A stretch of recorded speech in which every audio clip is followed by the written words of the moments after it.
எல்லாருக்கும் வணக்கம்.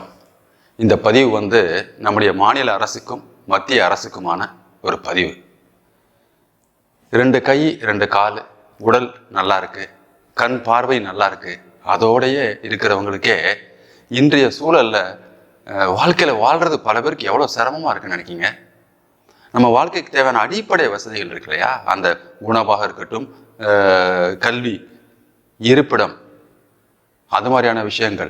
சில நேரங்களில் நோய் ஏதாவது வந்துருச்சு அப்படின்னு சொன்னா அதுக்கான செலவினங்கள், இதையெல்லாம் சமாளித்து வாழ்வதற்கு எத்தகைய போராட்டங்களை பல குடும்பங்கள் சந்திச்சுக்கிட்டு இருக்குங்க.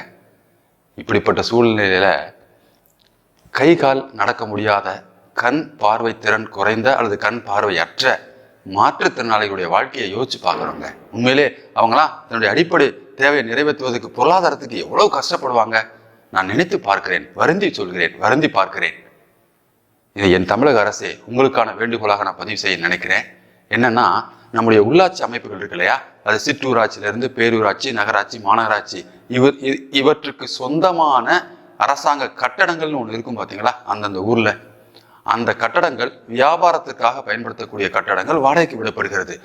இதுல ஒரு குறிப்பிட்ட சதவீதம் இந்த மாற்றுத்திறனாளிகளுக்கு ஒதுக்கீடு செய்யணும். ஏற்கனவே இருக்கலாம், அப்படி இருந்தாலும் இன்னும் முறைப்படுத்தி அதிகமான இடஒதுக்கீடு அவர்களுக்காக ஒதுக்கீடு செய்யணும் என்பதை தாழ்மையான வேண்டுகோளாக நான் பதிவு செய்ய வேண்டும் நினைக்கிறேன் இந்த காணொலி மூலமாக. இரண்டாவது, மத்திய அரசாங்கத்துக்கான ஒரு வேண்டுகோளாக பதிவு செய்யணும். இந்த மாற்றுத்திறனாளிகள் ஒதுக்கி இருக்காங்களே இந்த கட்டடம், எல்லாருக்குமான ஒதுக்கீடு அதுல மாற்றுத்திறனாளிகள் கிடைத்திருக்கிறது. ஆனால் மற்றவர்களுக்கு எப்படியோ அதே மாதிரி தான் வாடகையும் இருக்கிறது. வாடகை கூட பரவாயில்லைங்க, கொடுக்க தயாரா இருக்கிறாங்க இந்த மாற்றுத்திறனாளிகள். அந்த வாடகையோடு சேர்த்து ஜிஎஸ்டின்னு ஒன்று இருக்கு பார்த்தீங்களா, அந்த சுமை பெரும் சுமையாக இருக்கிறது ஐயா. உண்மையிலே சொல்கிறேன். ஒரு உதாரணத்துக்கு ஒரு கடை இருக்குங்க, ஒரு பேரூராட்சியில் ஒரு பஸ் ஸ்டாண்டு கிட்ட ஒரு கடை இருக்கு. அதுக்கு 43,000 ரூபா வருஷத்துக்கு ஒரு வாடகை.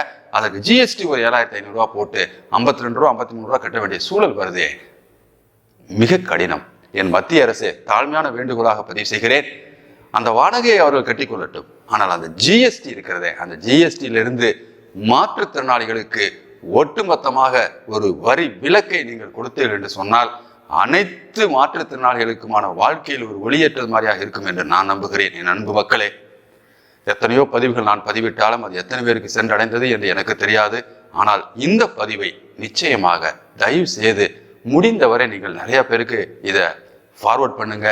ஏன்னா எங்கோ ஒருத்தர், யாரோ ஒருத்தருடைய பார்வையில் இது பட அவர்கள் இதை அரசாங்கத்துக்கு எடுத்து போய் சேர்க்க மாட்டார்களா என்ற நம்பிக்கையோடு பார்க்கிறேன் நான். ஒருவேளை அப்படி சேர்ந்து நன்மை கிடைத்தால் மிக்க மகிழ்ச்சி. நன்றி, வணக்கம்.